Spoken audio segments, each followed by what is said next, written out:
Just to clarify, that's Jesus that did the loaves and the fishes thing. I'm not that good. But thank you for the props, but that's not me. So I love coming to Celebrate Recovery because when I speak here, I don't feel like I'm really preaching like what it really is. And I hope you get it this way. I hope you feel this way. It's really me just pouring out my heart to people that I really love. I feel like that you allow me the privilege to talk to you in ways that are real, that maybe I can't talk to other groups like, or maybe you won't allow other people to talk to you like that. But I want you to know it's very humbling that you allow me to have these difficult conversations with you, and you know that I'm not judging you, that you know I love you, because you know that I'm also speaking about myself with these struggles, and I want to thank you for that ahead of time, okay? And so this is why I love coming here, because it's really just me being able to pour out my heart to you. I'm going to read this verse to you. We're going to get started. Tonight, my message, if you have to call it a message, it's rest for weary addicts. Matthew 11, 28 to 30. Here's what Jesus says. Come to me, all who labor and are heavy laden or heavy burdened, and I will give you rest. Take my yoke upon you and learn from me.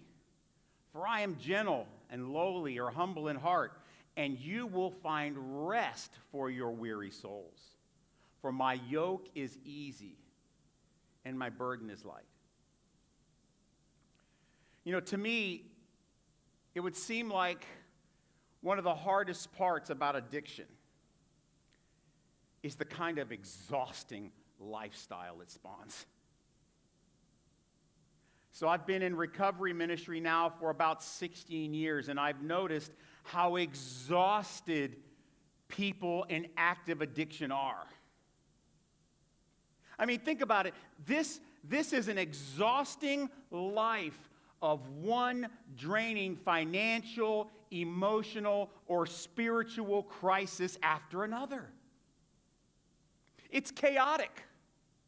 It's full of toxic, cancerous relationships. It's full of financial hardships. It's full of emotional breakdowns and fear and anxiety and withdrawal and isolation and broken family ties.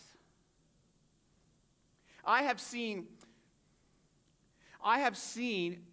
the exhausting need to come up with one lie after another just to get what you need, or deceive just enough people to make it through another day of using.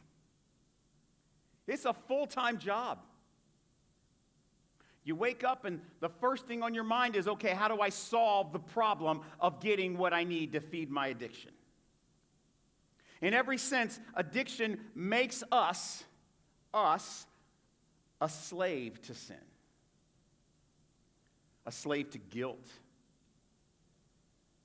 a slave to the cancer called shame.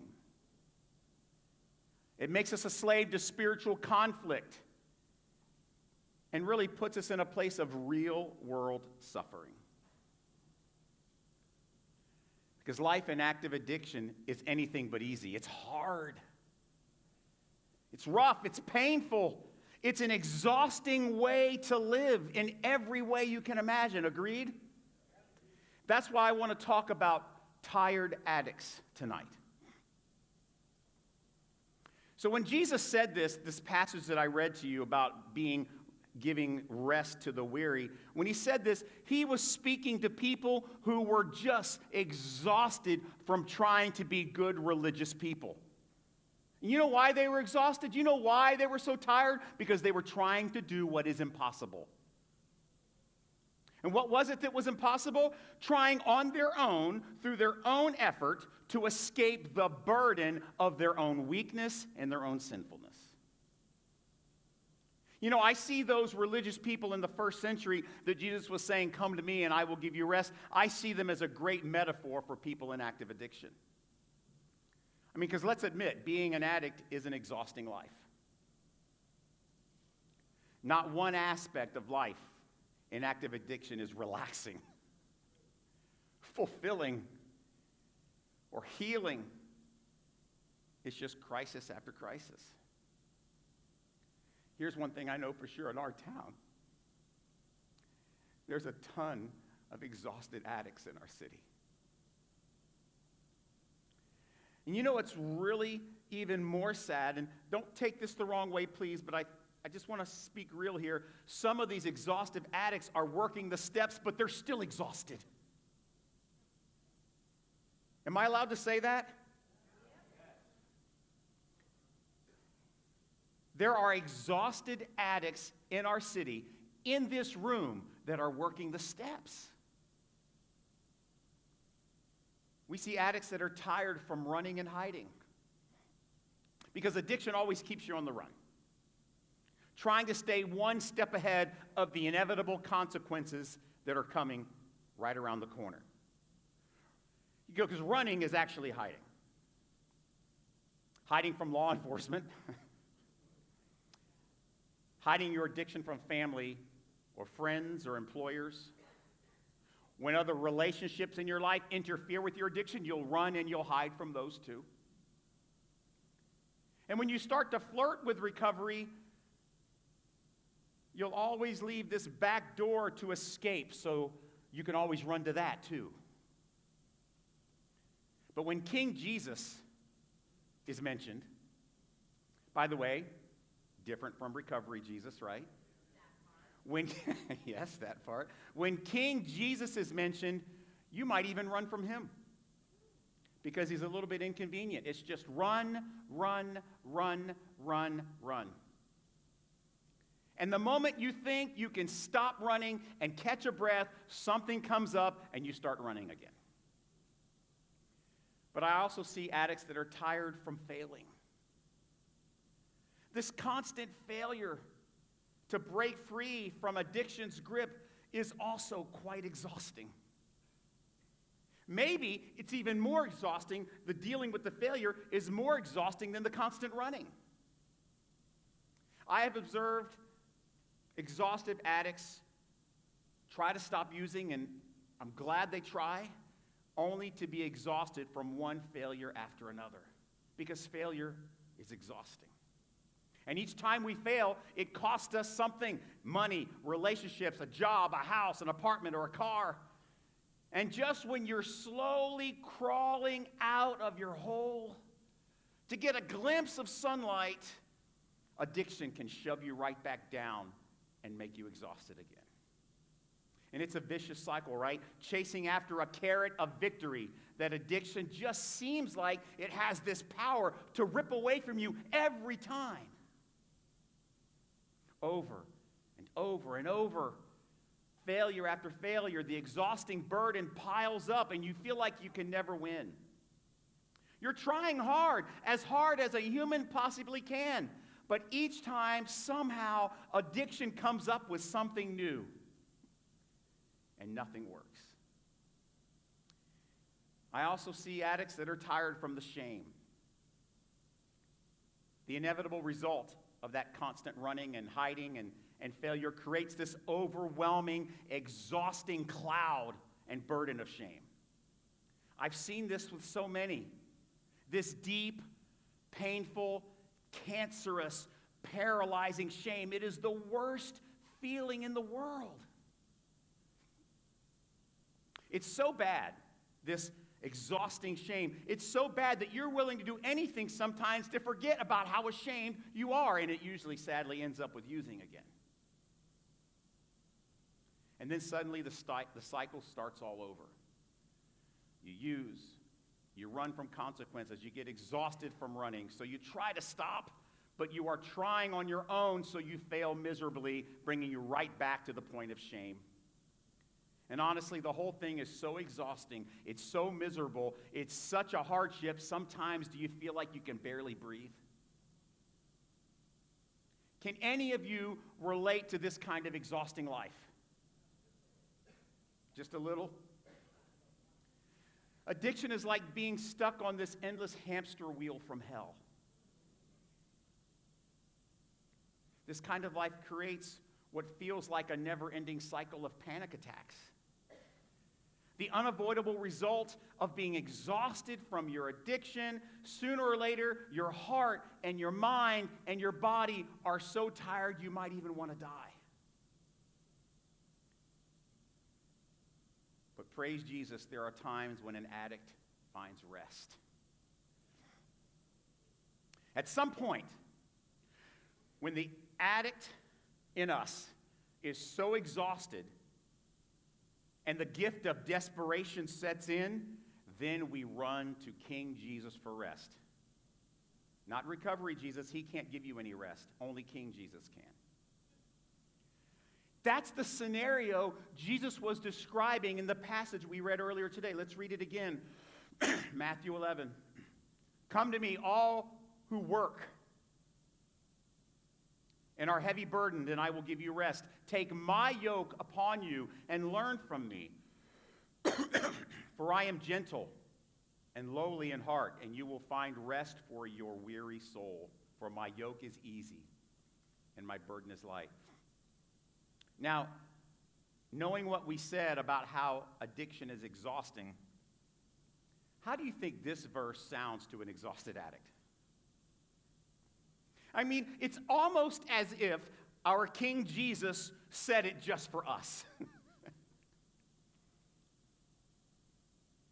People in addiction, we need rest, and we're desperate for a break, a breather to be set free from these huge burdens that we're carrying.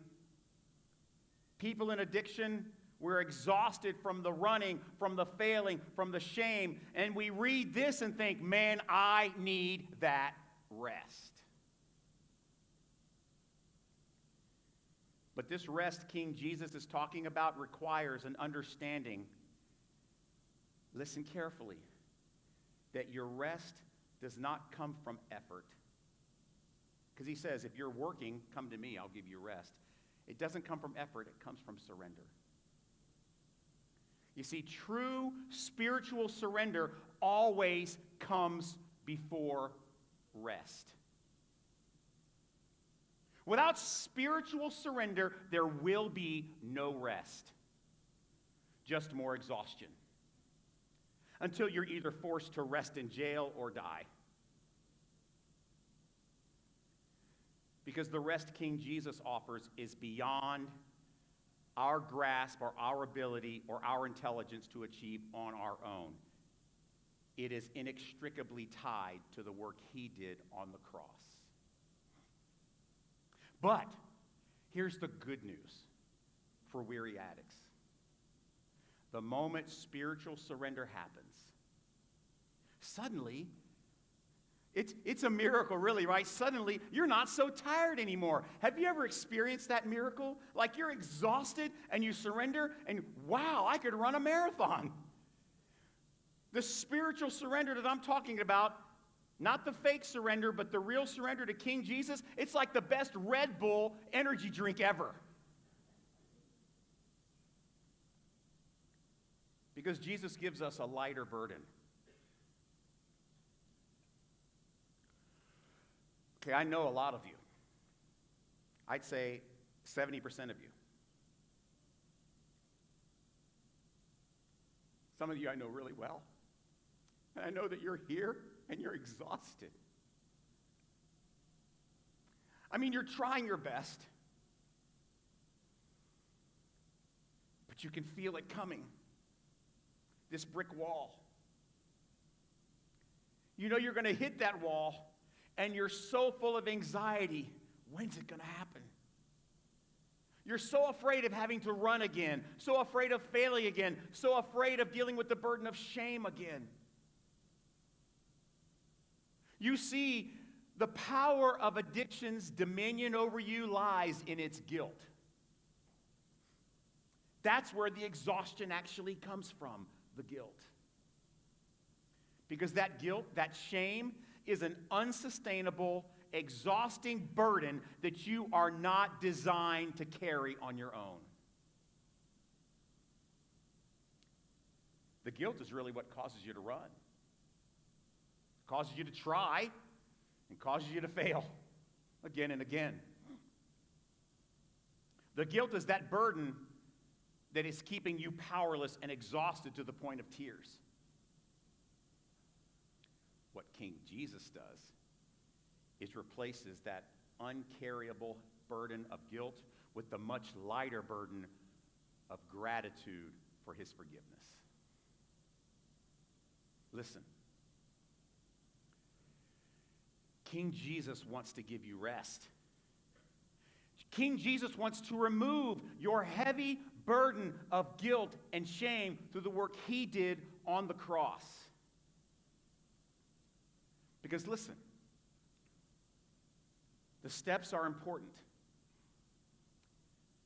but the steps will never give you rest. Did you hear what I said? The steps are important, but they will never give you rest. It is the rest that enables you to work the steps. Do you see that?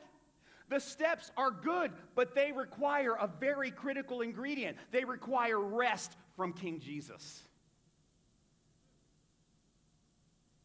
Without rest, you won't have the power, the time, the energy, or the emotion to be successful with your steps. You need rest first. Are you an exhausted addict? Are you tired of running? Are you tired of trying? Are you tired of failing? Are you tired of shame? Wouldn't you just rather be forgiven than all that crap? Don't you think forgiveness is a much easier burden to bear than guilt and shame?